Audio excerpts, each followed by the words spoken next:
Welcome to another edition of BS with Bob Schmidt. I am Bob Schmidt. My guest this time is a guy that I met probably 15 years ago in my old radio studio. He is a good friend of mine, and he's living in Japan, so it's not really right now.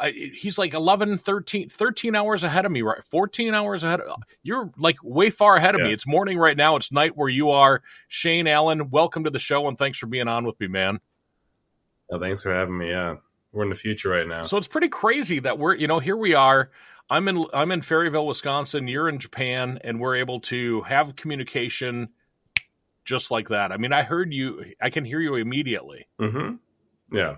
Pretty crazy. So what brings a dude from Wisconsin all the way out to Japan? I mean, I was taking Japanese in high school, and I just had a really motivating high school teacher. I was in Riverside, and again, there's not so many Japanese programs, right? So yeah, if we're going all the way back then, just got motivated to come out to Japan. I came here 10 times. And then I just moved here 6 years ago. I got into web design, found a job out here. And then, it had me hooked. That's pretty cool. So who is Shane Allen? Damn. Okay. Yeah. Who is Shane Allen? So yeah, Shane Allen. Yeah. I'm a kaleidoscope of things in a way, right? Yeah. So I'm an artist. Yeah, I'm a creative. I love just building things for people. I've always just been hands-on, just creating things, building websites, making logos. I'm a traveler. I love travel. I love communication. I love talking to people. So what's changed the most for you, Shane, from the time that you attended college at University of Wisconsin-La Crosse and, today? These are some deep questions. Okay, what's changed? I guess knowledge. Yeah, I graduated in 2009. Yeah, from, UWL. And yeah, just immersing myself in the world, learning as much as I can, just meeting so many different people. Just like a sponge. Just become more of a sponge, I guess. So you and I both, we share a friend. Actually, the way I met you is through this friend of ours who is a world-renowned hypnotist now. He's been on America's Got Talent. So tell me about your relationship with Chris Jones. Chris Jones, yeah. The moment I met him, I was in Cartwright, the UWL, and this guy just screams out, "That's my younger brother." And I had no idea who the hell he was. He just, I was holding my, meal at the time. But yeah, just from that day, we became friends. We're both brown, especially coming up in UWL too, right? So, but yeah, he just we had this kind of brother infinity, and yeah, just kind of grew close from there. And then eventually, he just became to be a hypnotist, and we were on the road together. He brought me with as a cameraman, so we're just traveling around the world. I guess even around the world too. We went to Japan together too, right? So just from this small moment in Cartwright Center all the way until Tokyo and Chicago and wherever. The cool thing about Chris is that he's the kind of the guy that'll bring people together. I met him probably 20 years ago. I don't know if it was that long ago or not, but I met him quite a few years ago, and it was an immediate friendship. And we're pretty completely different. And I've had him on a couple of other podcasts. I've had him on my radio program back in the day when I did radio. Mm-hmm. I've introduced him to, my ex-wife. I introduced him to my partner, Monique, and we both love him. We've run into him in Chicago. We've run into him in La Crosse. We've hung out with him and just really just one of those guys that you can hang out with and it's like you were friends with a dude forever, Yeah, absolutely. So you do some teaching of English in Japan? I used to. Yeah, I used to be an English teacher. I do more websites now, but I used to. I think probably spent 10 years at least, teaching English in the past. Working at English summer camps. I just had one-on-one kind of private lessons, and also working in I think high school, middle school. Yeah, about 10 years ago. So yeah, it played a really big role in my life. Yeah, just coming up here. So is it is Japan a hard language to learn, or is English a harder language to teach? I'm still yeah, both. Yeah, I don't know. I feel I guess I just take a street smart approach with English. And on that text, I don't know. I hear all these terms and stuff like that with English, but it's just I don't know. Let's just talk. So yeah, Yeah, I would say Japanese is a little bit more harder in a sense. Yeah. I mean, characters, kanji, like all this kind of thing, but it's language. Just got to speak it. Yeah. I don't think a lot of people really. I think the only Japanese that I really know is that wasn't that song "Don't Know Where He Got Though, Mister Robota." Isn't there like some Japanese or something in that song at some point? And I think my mom always had like that in the background as well. Yeah. So, I mean, even from there too, like those like my first Japanese words, right? Yeah. Domo arigato, Mr. Roboto. Domo. Yeah. Yeah. I remember one of the first stories that you had that you shared with me about when you went to Japan. I don't remember which time it was or how it was, but Mhm. but you're a taller black man, and Yeah. stepping off the plane Big guy. in Japan. Can you kind of Yeah. Yeah. explain that experience to people that are listening right now? Yeah, yeah, yeah. Well, no, actually, the first time I came out here, I was with my uncle. Like, we went to like the NBA Japan games, and like it was like held in Tokyo, like in 2004. And I'm actually with NBA players, and I'm just tall as shit too. So people are just coming up to me like, "Oh yeah, you're a player too." I'm like, "I'm only 16." I don't know. So like, yeah, everybody's like thinking, "Oh, Michael Jordan." Yeah, no, no, no, no, no. Like Michael Jordan's cousin, like like kind of like this, like no, no, no, no. I actually really suck at basketball. So I mean, even when I go out to like just the bars and stuff like that, people always ask me like, "Oh, do you play basketball?" Like, and my girlfriend, like, she always just interjects, and she's just like, "No, he's shit at he's not athletic at all." So, You're like me, you can't even win the game horse. right, right. I try. I mean, start with an H. I don't know. Doing the old Yeah, I'm granny terrible. underhand shot. Just the under the hand, yeah, no, like yeah, like this. So. What's some of the bigger cultural differences between, Japan and America? I mean, of course, like in the States, we're just more direct. Like if we have like an idea about something or we think something, we just like say direct. Whereas like in Japan, like you usually have to kind of go around, a bit of ways just to like, express an idea sometimes. But I feel like in Japan too, once people start drinking, everything just kind of comes out just naturally. Yeah, no problem. So similarities, but yeah, I think, yeah, like kind of, I would say it's more indirect. Yeah, Americans are more expressive. Maybe we can be more loud. Maybe Japanese are really aware of just like their surroundings, like who they're around, and like they don't want to like disturb the peace, for example. Whereas sometimes like I'll just be in my own house just talking and stuff like that, and somebody bangs on the wall, right? Like, oh, calm down. So like I feel like, yeah, sometimes, yeah, Americans can get like a rap of being like really loud and expressive out here. So, out of the experiences that you've had, Shane, Mm. both there. Well, let's just go with there. Out of the experiences that you've Mm. had in Japan, what are some of the coolest things that you've done that maybe the majority of people haven't done? When you first come to Japan, like of course, get off the plane, you like hit up the city, maybe you go clubbing and stuff like that, grab, some drinks and like just get fucked up and like, have a good time, which is great. Yeah. I mean, like I still do so much of that every weekend, every other weekend, I guess. Yeah. Yeah. Like just kind of like diving deep into the community, right? Like maybe just joining, like a matsuri, like kind of a festival. Like I just did one like this past weekend, like it's just a big, it was like this about 100 people all lined up, like doing like this kind of traditional dance, and just doing that, and it's all about like community, just like kind of getting together and just like doing like this kind of dance together. So yeah, I mean festivals are really big out here just to get involved in. Shit, what else? Yeah, I guess yeah, that's the start. Yeah, that's the first thing I can think of, but yeah. Well, I know I follow you on Facebook, and I see a lot of the cool trips Mhm. that you do. And I just recently you were Yeah. Were you in Dubai? Yeah, yeah. I went to Dubai. Yeah, like I'm helping my friend like open up a restaurant there, That's Japanese restaurant. that's a trip that Something most like people that, haven't right? taken, Shane. Yeah, yeah, yeah, yeah, yeah. So I mean, even yeah, I guess even like that too, right? Like I do more graphic design, right? And then yeah, my buddy, like he's a Japanese guy, like 45 years old, and he's just like, I'm 45, like I'm gonna die pretty soon. Like I really want to go abroad and like open up, help somebody open up a restaurant. So went out with him to Dubai, helping him like kind of like start his company up, but I also work with the client as well. So like yeah, I guess it's kind of unusual to kind of get into like this kind of thing, but it's really fun. So let's talk a little bit about business then. So with your doing websites, graphic design, things like that, or do you work for yourself? I do, yeah.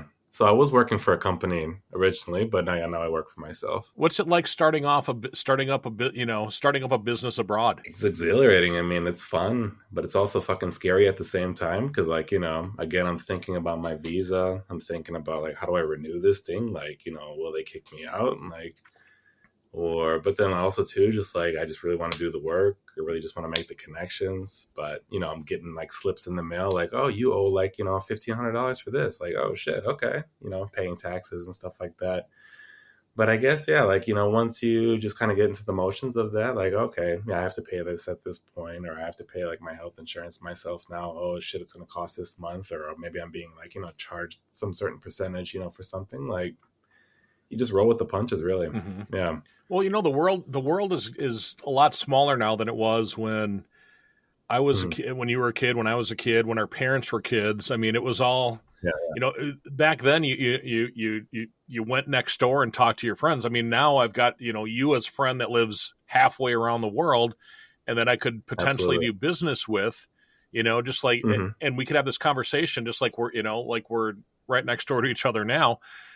Yeah. It has the fact that the world is kind of a smaller world than it was. Has that made it easier for you to gain clients in different countries? Yeah. I mean, not just like the confidence, boost, but just more so, yeah, just like everything's more easily accessible, right?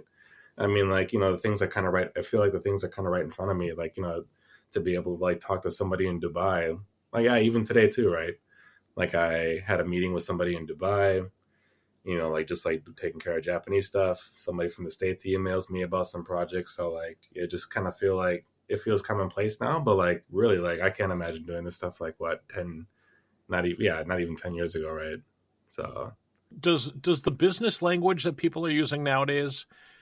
I mean, mhm. living in Japan, are you talking Japanese to people? Are you talking English to people? Are you using a different language? Or I mean, do you use Google Translate often? Or how do you Yeah, communicate with yeah, yeah. somebody that maybe you can't communicate with Hmm. regularly? You know. Right, right. I would say it's like 80%. I mean, 80% in English. I mean, of course, like I speak just some Japanese as well. I mean, I could speak more, but I mean, I feel more confident, my English ability. And like, even my Japanese clients too, like they speak English because they're trying to like, work with the US and just like send a product out to the US. So like, all the meetings are done in, English. But I mean, even at the same time too, like I have to just kind of adjust my thinking, right? I mean, speaking with you right now, I guess I'm speaking like really freely, but then with them, like, I have to kind of think about the things that I say and like structure them in certain ways. So maybe I'm like speaking some sort of pidgin English, for example, kind of like Japanglish, for example. So yeah, I mean, like just kind of recognizing the situation, just kind of shifting and trying to adapt.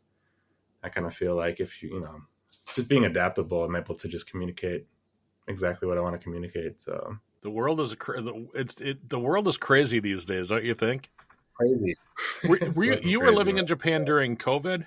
Yeah, yeah, yeah, I was here. How was that? I mean, because you see a lot of the Asian company or countries that Mhm. had the masks on even prior to COVID, Right, and since living in America, we don't see it very often that there's people right, with right. masks. Are people still walking around with masks now? Yeah, I mean, you can see a little bit of it, but I mean, I think even before COVID too, like, I mean, the mask culture has like, been like really strong here already.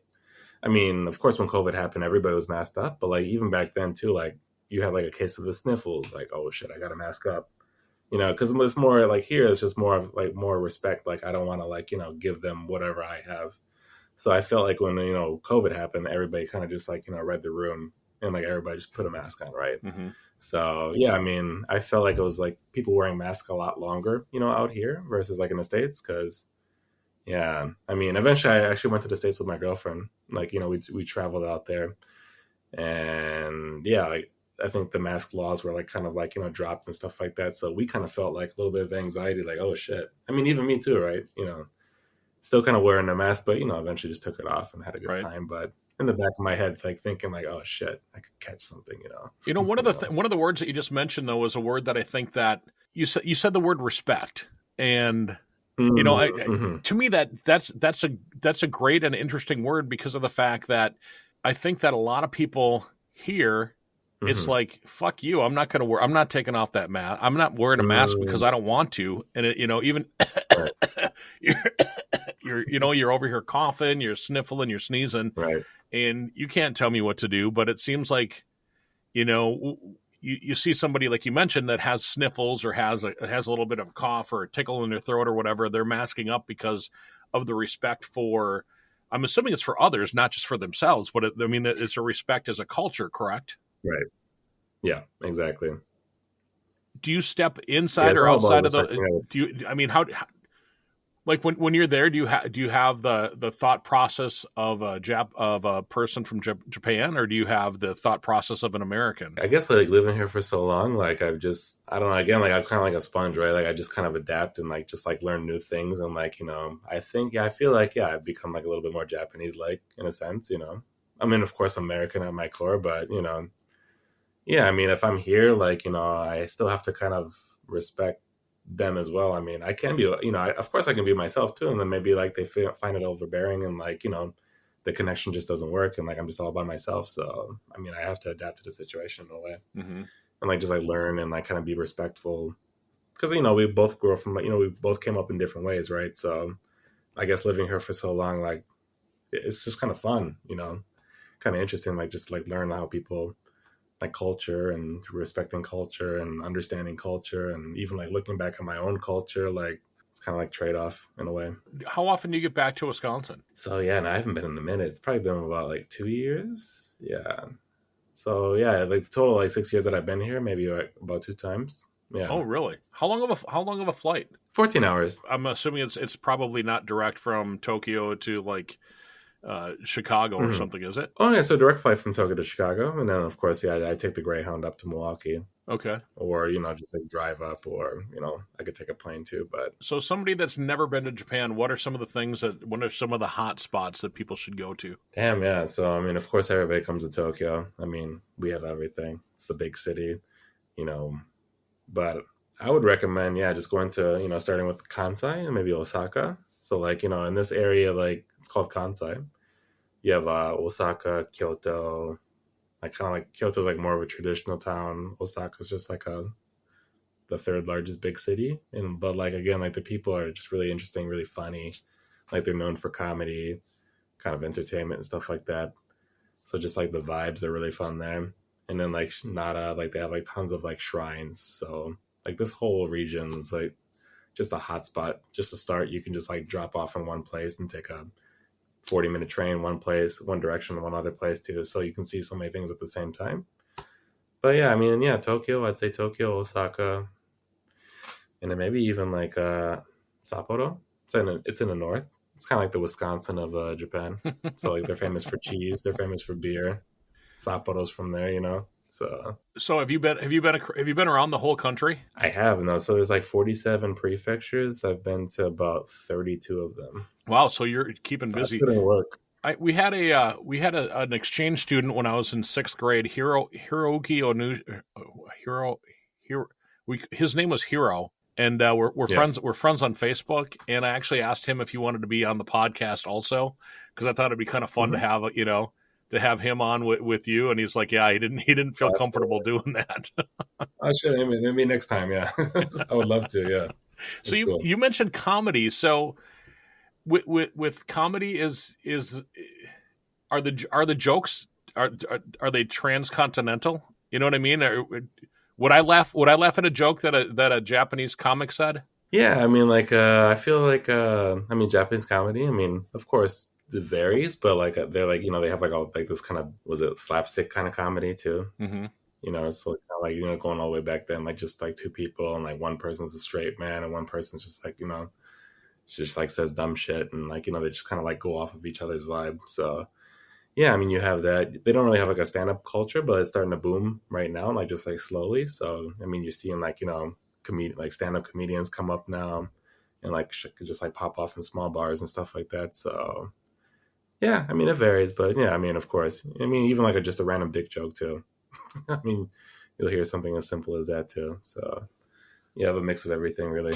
I know that Chris has come out to visit you. Has he done shows when he was in Japan? He did, yeah, yeah. So like, I actually hooked him up. Like again, like we just like found a random bar. I sent them an email. I'm like, yo, like my boy, from Chicago, like he's really funny. Like, can we just like have, I don't know, just 40 minutes of your time? And like, yeah, we just like got a spot hooked up, and like they just like booked us again too. So yeah, it was So amazing. was Yeah, he? Was he? So obviously he did it in English. Was his yeah, yeah. English enough to get a Japanese person to go into the whole hypnotic trance? Yeah, yeah, yeah. So I mean, like, so yeah, like, we had it was like an English bar. It was like an English pub, really. Like, maybe something you'd see like in Ireland. Like, they have like a lot of these English pubs out here. But yeah, like, a few of a few of the people too. Like, one was Japanese, one was like half black, half Japanese as well. So yeah, like, that was actually one of my friends too. Like, she's half Japanese and she grew up in Japan, but she was on stage. I had never seen this side of her. Like, she just like went to sleep and just did whatever Chris said. So it was just fucking like just wild to see. So I mean, like again, like even like these kind of jokes too are just like kind of like transcend national borders, right? International. Yeah, he's pretty amazing. You ever been hypnotized? Close, yeah. Like he got me to like just a sort of sleepy state, and like, I could feel like my body just drooping. But I woke up, and then but I still kind of had that feeling of feeling refreshed. Yeah, So that same thing happened to me. We yeah, we went and saw a show in a mm, suburb of Chicago, and it was a pretty small yeah, yeah, audience. And so he's looking for people, and I just raised my hand. I'm like, I'll do it. So he picked me, and I went up yeah. there, and I wonder if it's harder to hypnotize somebody that you know or that you're friends with, Right, right, right. But the trust factor is there, and of course I trust the dude wholeheartedly. What are some of the foods that you really like? Man, so yeah, like Japan has just so many good foods, man. But like, I guess yeah, one of them is like, well, the first one like that I had like a long time ago is called okonomiyaki. It's like a Japanese pancake, and like when you're like looking at this thing initially, like it's just like this pancake, and like it has like this kind of brown savory sauce on top, and like mayonnaise on it, and like just like these like fish flakes that are just like keep moving, and it's like what the fuck is this? Like why is it moving? But again, like eating it for the first time, like it's savory, it's sweet. I don't know, just like right off the grill too, because you usually just grill it on the grill yourself. Uh-huh. Like you can go to a restaurant and they have like this teppan, kind of like this like a hot plate right in front of you, and they give you the ingredients. They say mix it up, fry it up, and then you just kind of like building it like right in front of you, and then you cook it, and then you just eat it right off the grill. So yeah, that one is just like it's fucking amazing. Yeah, it's kind of kind of an interesting concept too as an American too. Like, why am I cooking my own food? But the whole experience behind it, right? Yeah, Do I get a discount? you make this thing and then just eat it. Yeah. So yeah, I would say that, and then maybe katsukari. So it's like a curry dish with rice, and then like this kind of how would I say, like a Parmesan chicken, like the kind of breaded chicken, just like chopped up on top, and like with like this kind of sweet sauce, and some people you can throw cheese on it. Yeah, it's good. I mean, I'm still from Wisconsin, so I love cheese. Just sprinkle some cheese on whatever. That sounds like a I'm like, Wisconsin it's meal, good. honestly. Right, right. I mean, it transcends. So is it Yeah. so like when I was in Ireland, the Mm, lamb was the meat that is more prevalent than it is here. Is there something that's more prevalent yeah. there that you don't see here? I would say maybe like, of course, sushi, like raw fish. Yeah, I mean, like you can just find it damn near anywhere, even like at the grocery store, like even like the gas, like convenience store, stuff like this too. So Yeah, like if I go to Chicago or New York or anywhere, you're gonna walk down the street, you're gonna see like a Japanese restaurant, you're gonna see a Chinese restaurant, a Mexican restaurant. Are right. there American restaurants in Japan? So I mean, even in my community too, right? Like we have an American. It says American cuisine, Uh huh. and they got like hot wings, they got ribs, they got macaroni. Like this is kind of the image there, right? So like, and I'm not gonna lie, like sometimes I miss it. I'm like, oh, I gotta get some like hot wings in, like let me just try their wings, and like they're a little spicy. Still could use like a little bit more seasoning, but it gets the job done. But they got the ranch sauce and stuff too, so yeah, For the most part, it's just like stuff you'd find here. yeah, absolutely, yeah, How do you want to be yeah. known? How do some in 10 years from now somebody's thinking Shane Allen? How do you want to be known, Shane? Just like the man who just makes creative connections. I mean, I don't know. I mean, I guess just like that's what I do. That's what I'm trying to do. That's why I guess I'm trying to define. Really, just like just connecting ideas. just taking idea and just like, making something out of it, whether it's a logo or, whether it's just like, I don't know, some sort of like crazy avatar that you use like on your profile, something like that. I don't know, just taking ideas and just making something out of it. That's pretty cool. The connecting creator. Yeah, yeah, yeah. It's a Lego, like a Lego. Hey, what's the name of your business? If somebody's looking to have some work done, how do we get a hold of you? What's your business? Yeah, so my business is called Carmelo Vision. It's like us with two L's, so Carmelo and then Vision. So yeah, like I'm on Instagram, Facebook. We got a website. You can hit me up in any of these places. Yeah. You got a specialty? Specialty. So yeah, like focus more like on digital marketing kind of related stuff. So making websites, making like content creation. So just maybe making videos for social media, like just advertisements and stuff like that. Thanks so much for listening to the BS with Bob podcast. Basically, it's just me pulling up the metaphorical bar stool and chatting with everyone from entertainers to educators to business owners to marketing gurus. People who've done cool things, survived weird stuff, and have a good story to tell. Please like, subscribe, and share the podcast.